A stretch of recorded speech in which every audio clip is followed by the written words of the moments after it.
مارتا انجی بھی جانا اعلان ہونا ہے مولوی خادم مر گیا. غازی علم الدین دی ماں آخری واری ملن گئی نا میاں والی جیل رو پئی. انہیں کہا سی رو کے جڑا ملے گا میں ملنا کوئی نہیں. غازی علم الدین اپنی ماں نو بڑی وڈی گل انہیں کہا ماں تو جھلی ہے. بہت سارے ماما دے پتر جمدے مر گئے انہیں, کوئی تپ چڑے مر گئے انہیں, کوئی سپ لڑے مر گئے انہیں. تو کتنی خوش نصیب ہے کہ تیرا پتر حضور دی عزت تے جان دے کے جا رہا. توجہ جی میں گل مکان لگا. علم الدین نو جدو قبر وچ رکھیا نا علامہ اقبال کلندر لاہوری سید حبیب شاہ اور پیر سید دیدار علی شاہ صاحب انہاں وڈے وڈے لوگاں جدو قبر وچ رکھیا نا علامہ اقبال کیا تسی باہر نکلو میں علم الدین نال ایک گل کرنی. علم الدین دے کفن دے بند کھولے تے این جھک گیا اقبال.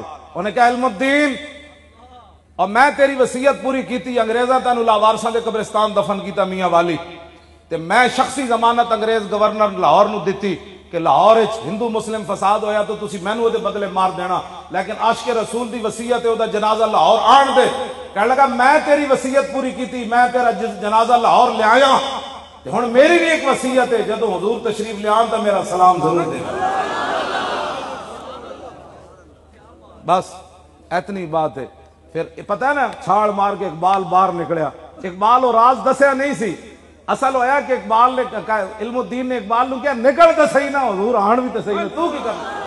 وہ چھاڑ مار کے جدو باہر آیا تو پھر پیر سید جماعت علی شاہ صاحب دا ہاتھ نپ کے کہنے لگا او شاہ جی اسی تے گلاں ہی کرتے رہ گئے, ترخان دا منڈا بازی لے گیا.